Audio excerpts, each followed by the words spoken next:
Hey guys, it's Jeremy from Online Broadcast Blueprint, and I wanted to make a video about Live 365. I use Live 365, and as a platform, the thing I like most about it is that it covers your licensing. So with the monthly fee that you pay, it covers all your licensing, and to me, that makes it very much worth it. Now, my personal opinion is um, there are some technical things about Live 365 that I find very annoying. There's no real processing. The track mix feature that allows you to segue from song to song is crappy. It's not very good. So my my personal preference is I use Playout software, and that sounds a lot better. Use Playout software, and then I use an encoder to play that on the Live 365 platform. The nice thing about Live 365 is if your Playout software crashed or the computer that it's on died, it would automatically just switch over to Live 365's Auto DJ, which is great. It means you wouldn't go off the air. Another great thing about using Live 365 for Playout is it's all in the cloud, right? So your music is all uploaded to the cloud, and your station will continue to play even if you lost power at your house or whatever.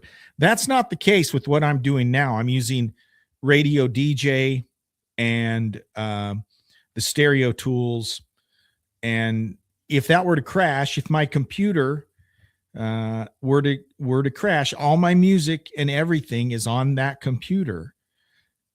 If it crashed, I'm dead, right? But fortunately, Live 365 would take right over, and their Auto DJ would play.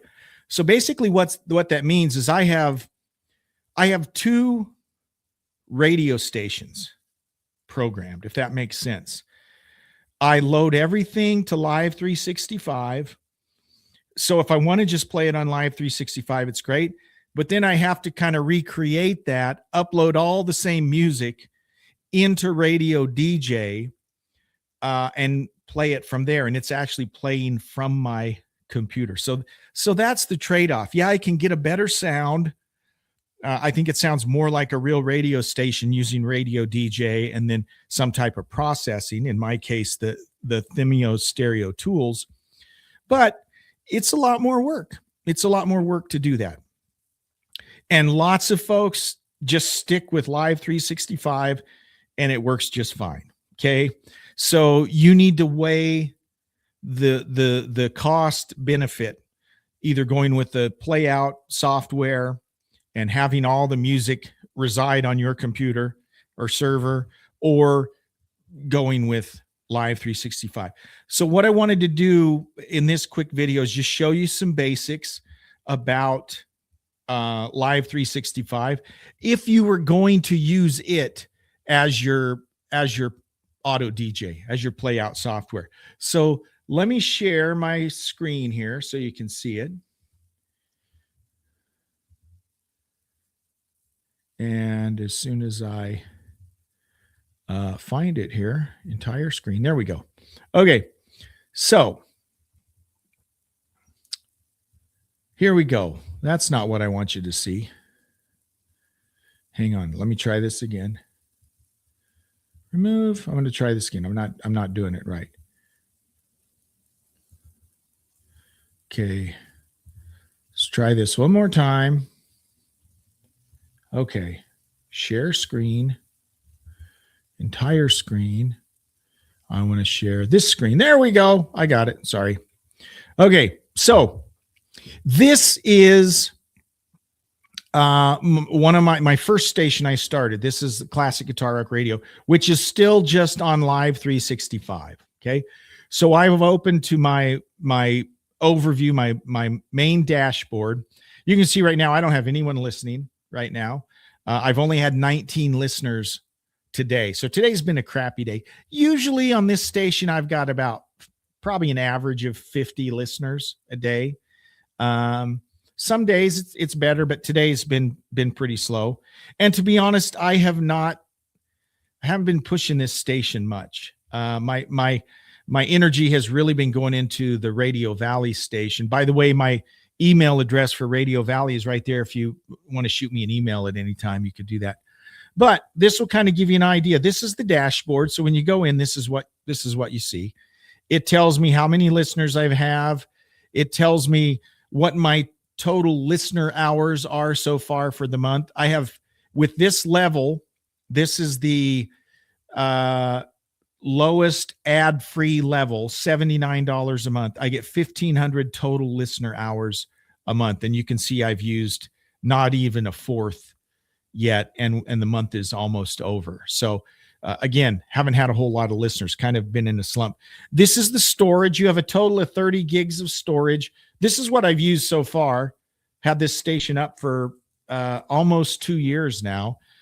And of course, you can delete things that you're not using anymore. So you want to kind of manage that, but you have a total of 30 gigs of storage. Obviously, when you go up to higher plans, you get more total listener hours, you get more storage, that sort of thing. But this shows what's playing. There's a commercial playing right now. This is Rich, my partner. He has a screen printing business.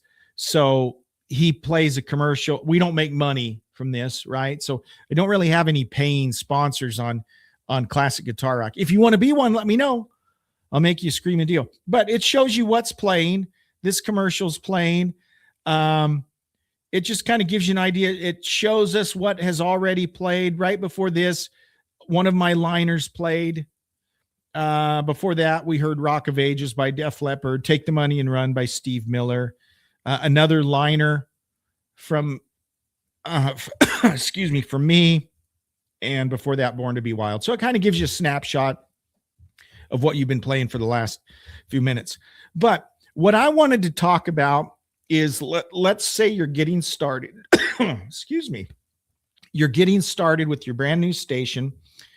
I'll do a video kind of out of order, because really the first thing you'd want to do is upload your content, upload your music, and that sort of thing. And that's kind of a time-consuming process. To be honest, kind of fun though. That was kind of exciting, loading it all up. But I want to talk about categories and making a clock wheel, and the difference between a type and a category, if you're using that in your clock wheel. So let's look at something really quick here. Let's look at categories. So I use categories to program my station. There are a couple ways you can do it. To me, categories is the easiest, but you can make as many categories as you want.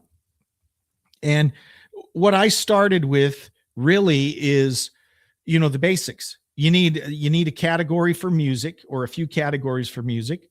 You need a category for what I call sweepers or IDs. Okay. And those are the, produced, an ID or a sweeper are the produced, imaging that you hear, when you hear, Seattle's best rock, KISW. Okay, that's an ID or a sweeper. So that's a type and or a category, and I'll show you what I mean by that in just a sec. But as you're planning your station, right, if you're going to use the category method, think of the different categories you'll need, and I'll show you exactly what I did. Look at the categories I have. I have a bunch of categories. But the basics that I started with were, for instance, let's get right down to the beginning. Station liners. A liner, the difference between a liner and an ID is a liner is a voiceover, a voice track. It's just me or a host talking, right? I call that a liner. and I call the other things sweepers or IDs. Okay. So I've got a category for that. I've got what I call station liners. Again, that's going to be me or another announcer talking. I've got station IDs, also called sweepers. In radio DJ, they call them sweepers. In Live365, they call them IDs. They're really the same thing. So that's another category I've set up. And then I have my music, right? And on this particular station, these are the categories I used. I have 70s deep, 70s image, 70s power. Let me talk about those for a little bit. I also have 80s deep, 80s image, 80s power. And then I have just 60s. It says 60s image, but really all I use 60s for is 60s power, because I really only play 1 or 2 60s songs an hour, so I didn't really need to break them down that much. But I've set it up to where I've got my 80s power, and what I mean by power, these are big hits. Okay, these are huge songs that everyone knows. That's a power song, either 80s, 70s power. Okay, Sweet Child of Mine is an 80s power tune. That's a really popular song. Def Leppard, Pour Some Sugar on Me. That's an 80s power, very popular song. 70s power, Carry On Wayward Son. Okay, that's a big song from the 70s. Hotel California, 70s power, right? And then image are songs that are, again, pretty recognizable, right? But maybe not as big as, a power. Okay, so I've got 80s power, 70s power, 80s image. Again, those songs not quite as popular, but still pretty popular. 70s image, same thing. And then I've got 80s deep and 70s deep. These are songs that are more like album tracks that aren't as common, aren't as likely to be heard every 60 minutes on your local classic rock station. So, and that's just the way I set it up. So those are my categories: 80s power, 80s image, 80s deep, 70s power, 70s image, 70s deep, and then just 60s power. I've got some old categories in it that I don't use anymore. I only use the 60s power. Any 60s song I play, it goes in 60s power. Okay. So those are my categories. I had let me go back here again. Remember, I had my station liners. There we go. Station liners, station IDs. Okay. Those are liners, and then IDs or sweepers. And then I've got those music categories that I talked about. So you'll want to think about how you want to categorize your stuff if you're going to use the category for your rotations. And here's where it becomes important. I'm going to go to clock wheels, because you will set up what we call, when I was in the radio business, we just called them clocks. You'd build a clock. And the way we did it, and I wish they showed it this way because it makes more sense. But in the good old days, a clock was literally you drew a clock. Really, it looked more like a pie chart. So what you do is you draw this clock or pie chart that showed what you did in the hour by category, right? Typically at a typical station, top of the hour, skinny little slice that says your legal ID. Okay. Now in internet radio, you don't have to do a legal ID, but you know, an ID at the top of the hour makes sense, right? A legal ID, by the way, is just the call letters followed by the town the radio station is in, right? I worked at KKRX in Lawton, Oklahoma. So at the top of every hour, either you play a produced ID, this is KKRX Lawton, or even the disc jockey could just say KKRX Lawton. That's your legal ID. You don't have to do a legal ID in internet radio, but typically top of the hour, there's some type of ID. So your clock, I'll show you a clock. Let's see here. Several clocks that we've used. I'm just going to grab a clock at random. So here's a clock that we've used. Dang, it won't show me the whole thing. I was hoping it would display the whole You know what? I'm gonna build a clock. How about that? Let's build a clock. We're gonna build a clock. Here we go. I'm gonna call this clock test 3. Okay. And what color do we want to make it? Let's make it black. Okay. This is the test 3 clock. And we're just going to build a clock. Okay. So, and every time you want to add, you just hit the add clock wheel entry. Okay. I am doing it by category. Okay. You'll see here that you can also do it by type, but I do it by category. So I'm going to start with a station ID right at the top of the hour. Okay.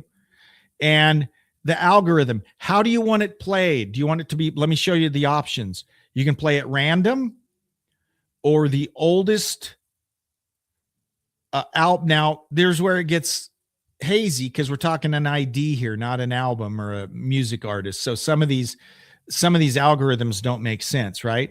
So I just do random. I typically use random for IDs and stuff. So I'm going to put random. Okay. That's the first element of my clock. So think of a big pie chart. This is a sliver right at the top, right?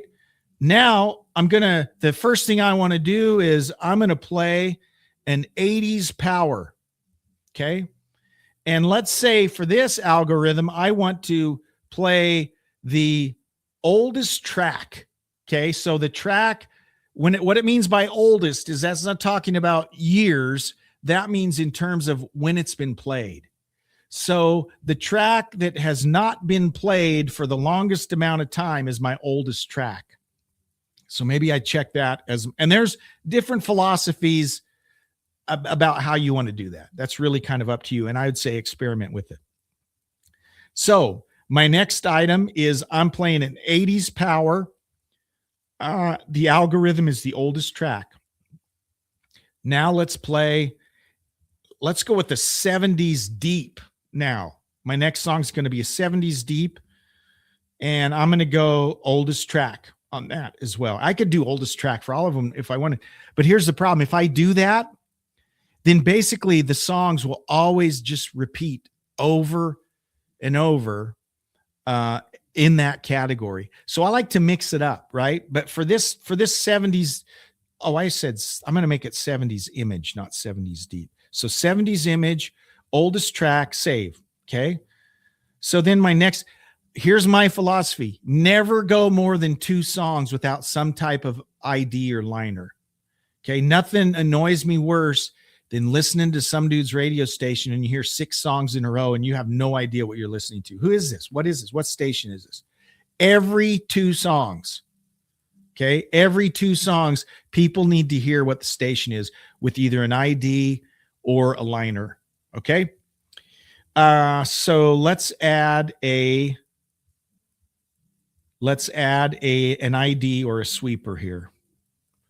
I'm going to go station ID. Again, I'm just going to go random. Okay. After my station ID, let's say we want to now play a 70s power. Okay. 70s power. And just to mix it up, I'm just going to go random here. Okay. I'm not going to do oldest track every time. I want to kind of mix it up. So we got a 70s power. Let's say now we want to play a 60s tune. Okay. We'll do a 60s and we'll do oldest track on this one. Okay. Okay. So you see, I'm not going to build the whole thing, but that's kind of how you do it. Now, let's say that you are going to use a package, the $59 package, which means that Live365 is going to play 4 minutes of commercials an hour. So what you have to do is you have to add a window for their commercials. And here's how you do it. Instead of using a category this time, I'm going to use their type. The types are these at the top. Notice there's only like 5 different types. And this is the advertisement type. Okay. And then this is a little different because they're inserting the commercials. You decide how you want it. right? Now I would usually do 2 minute breaks if I was using the network ad. So I'm going to say, here's a 2 minute break. Okay. And then I save it. Okay. So your clock wheel knows that they will insert, the network will insert their commercials right there. And then coming out of the stop set, I always play an ID, station ID, random. Okay. And then I could, oh, what did I do? I canceled it. Let me try that again. Okay. So station ID, we're going to go random and we're going to go save. Okay. So you see, I had already put it in there. So anyways, ignore that last one. I can delete that. Okay.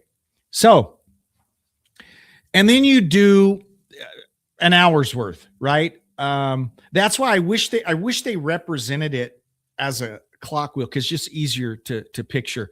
But it doesn't have to be an hour, right? These clocks that you make could be 2 hours long. They could be 30 minutes long. It really doesn't matter. But what happens is the clocks just repeat over and over. And obviously, the more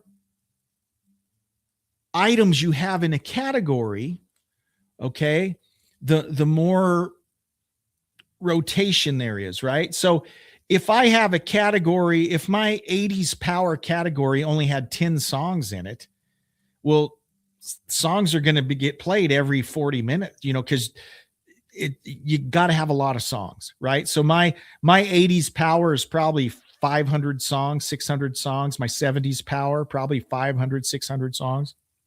I have a total of probably 1,800 songs. I don't know what it is for sure. But that's how you build a clock wheel with categories, okay? And then for your streaming, you'd go in here to streaming and you'd select under this track mix. That's where you tell it which clock to play.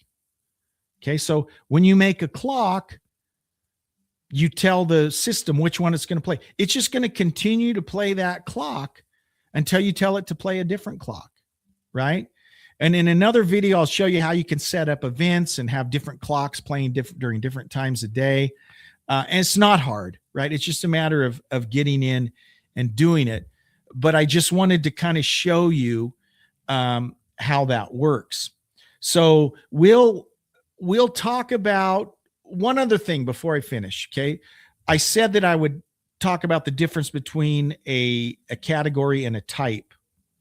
So to show you that, I'm going to go to tracks. So here's tracks. Everything that you enter will be a track. Every file will be a track. But notice over here, you will, if you were to add a track, well, I'll just go ahead and add a track. Let me add a track. I'll show you what it looks like. I'm gonna add a track. I'm going to have to find it here on my computer here. Okay. Oh, that's not what I meant. Okay. Okay. Let's say I'm going to add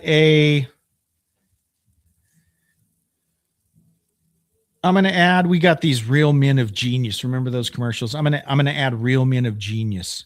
Okay. Now, as you upload it, you have to tell the system what type it is. Okay. Some of it's obvious. Music is obvious. All of my songs are going to be music. All of my IDs are going to be an ID. But almost everything else I set as a promo. Because look at my choices. Look at my choices. I've got music. I've got talk. I've got ID. Or then I've got a promo, which is imaging that's not considered an ID, right? So any type of talking, okay?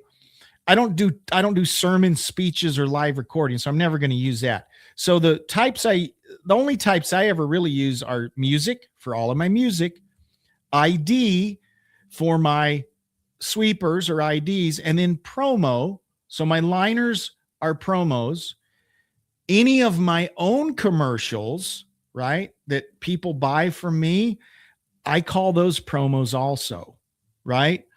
And so anytime I upload something like this little commercial that I'm uploading, I'm actually going to call it a promo. Okay. Right. And then I don't know why they make you select it twice, but you do the same thing here, promo. And then once I do that, now what's going to happen is when I upload it, it's probably going to tell me it's already there, but we'll see what happens. Okay. I'm uploading the file. Yeah. See, it gave me an error because it's already there. Okay. So, but normally it would come up and it would just upload it and let me know it's there. So, so I just discarded it, but that's the way you do it. And you look up here again, these are the types.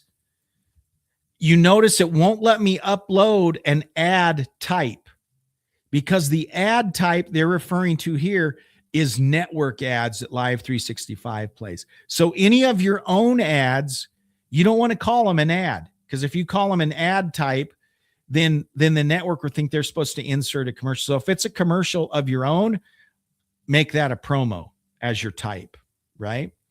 Hopefully that makes sense. But anyways, I just wanted to kind of show how it works when you're getting things set up in Live365. Hopefully that helps.